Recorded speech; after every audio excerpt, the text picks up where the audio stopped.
Hello then, it's Lynn Brunetti here. I'm going to do a demo on using string lines and a draw hoe to create drills to sow some seeds. So to start with, you need to know what an actual draw hoe is, because we have different hoes that we use in the garden. So this is the draw hoe that we're going to be using to make our drills, and the reason why it's called a draw hoe is we draw the soil towards ourselves with it. So that's why it's called a draw hoe. So you will have other hoes potentially at home, commonly known as the Dutch hoe, but it's a push hoe. So the difference is when you're hoeing weeds out, you're actually giving a push motion and they're slicing through the weeds. So what we're going to be using today is the draw hoe. So that's the starting point. As with all long tools, remember not to lie them on the floor. Remember they become a trip hazard. If you've got a barrow to hand, lie them in a barrow to keep yourself safe. I've obviously got my steel toe cap boots on today.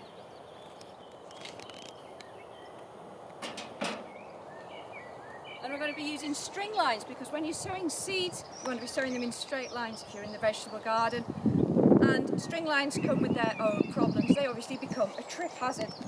String line, on either end, lovely pointy sticks there. You can make your own improvised string line. That's some old-fashioned baler twine and just garden canes. So whichever string lines you've got, remember they become a trip hazard as you are using them.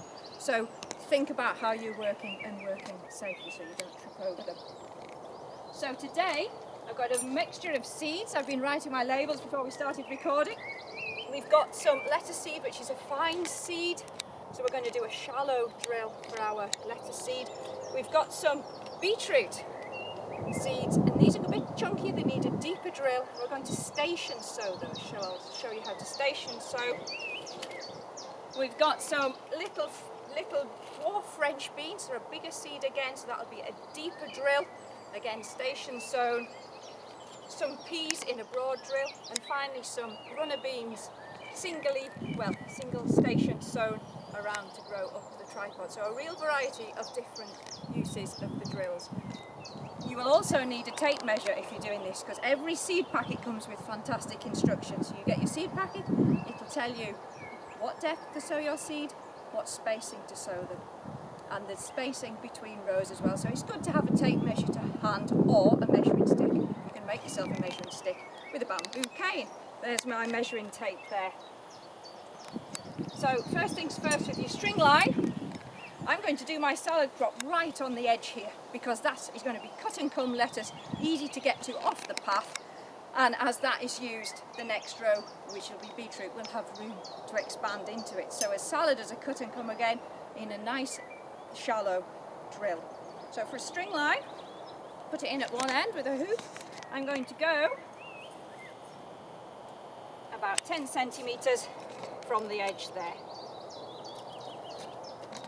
Make sure when you're using a string line you have to watch out for a few things. What we're aiming for is adequate tension, so it's not slack, not so tight it pulls the string out, the pegs out. So adequate tension, nice contact with the soil surface as well.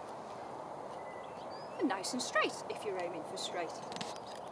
So there we go, measuring 10 there. The trick is getting the string to hold.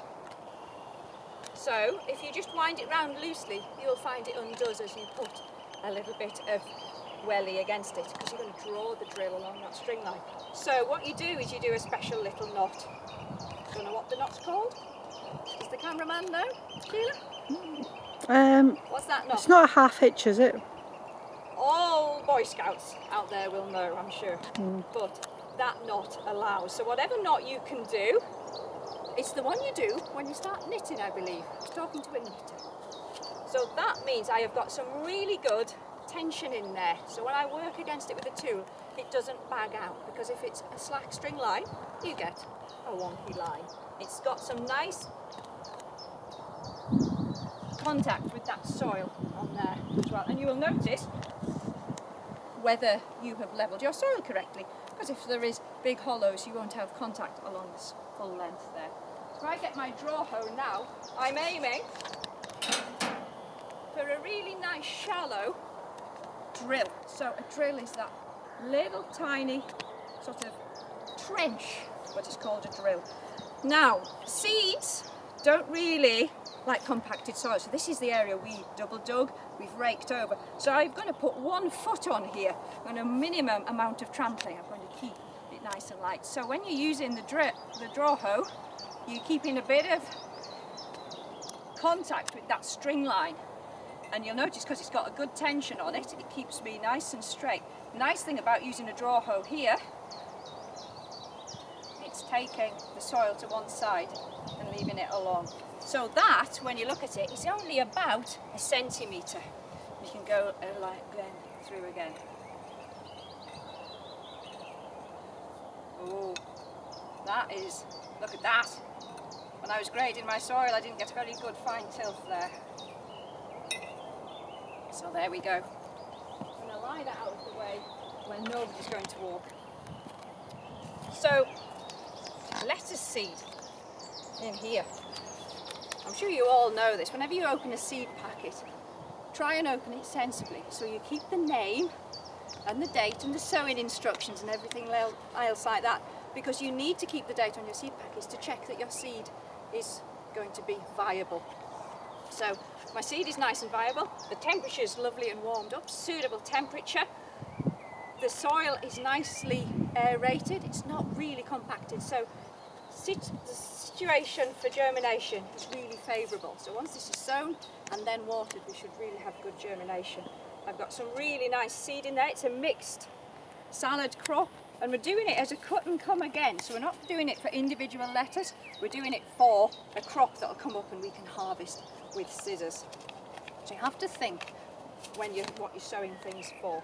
Now I'm going to just quietly pinch this and scatter it through my drill.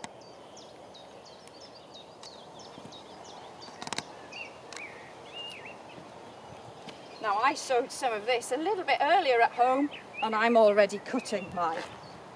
I think it would be about a month ago. I was a bit early, I was testing it for earliness. So you can see they're quite a fine, just a very fine thing with this. Now when you watch people with drills, there's a very satisfying way to cover up a shallow drill, and you can just pinch it like that and go along. But really it's the draw hoe that saves your back, because we can use the draw hoe to fill that drill back in again. Put the seeds we haven't used back in that packet, seal it over to make sure they go back. Nice biscuit tin, nice and dark and dry for another day. So then we can just very, very gently, remember not to overbury them, we're only looking at about a centimetre in that very shallow trench. Then we've got our label in there, and we know exactly what date and what it is that we're expecting to come up. So that's a shallow drill.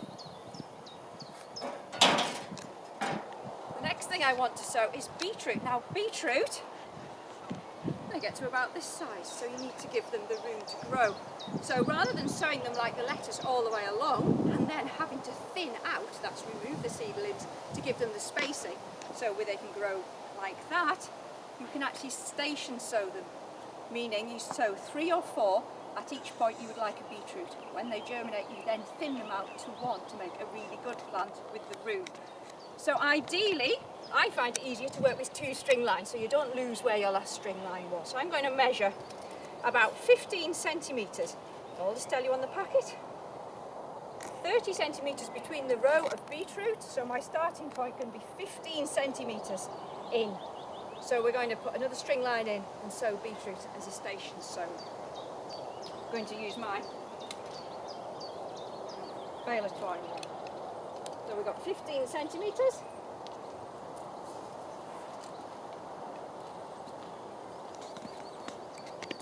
And 15 centimetres from there.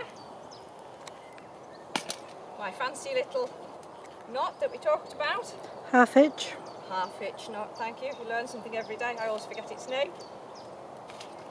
So again, we're looking for that adequate tension, contact with the soil surface. Once again, I'm quite impressed. I've actually got level soil, and that means we can pull against that with our draw hoe. So when you read the seed packet, always console of the seed packets. They give you fantastic information. It'll tell you the depth. 2.5 centimetres deep. So we're looking at, I think, people that work in Imperial, that's an inch. So we're looking at an inch depth. So a deeper drill, and then we're going to station sow. So let's get that drill done first. Once again, our draw hoe. I'm going to put the 1 foot in again. So we're looking for a much deeper drill this time.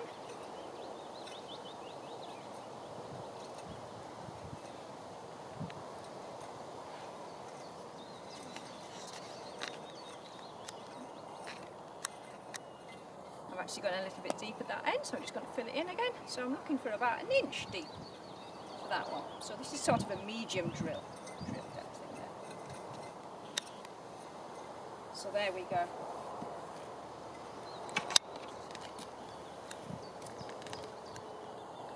Now, I do this at how big the beetroot grow.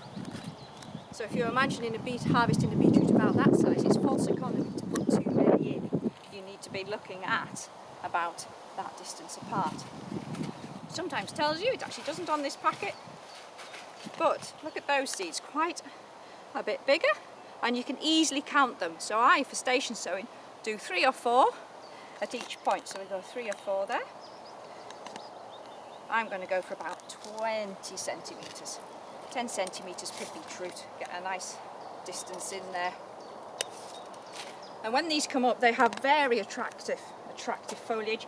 When they've been done evenly like this, you can spot them between the weed germination, if weeds have germinated in there, and if you're hoeing. And we're just going along and we're gently station sowing.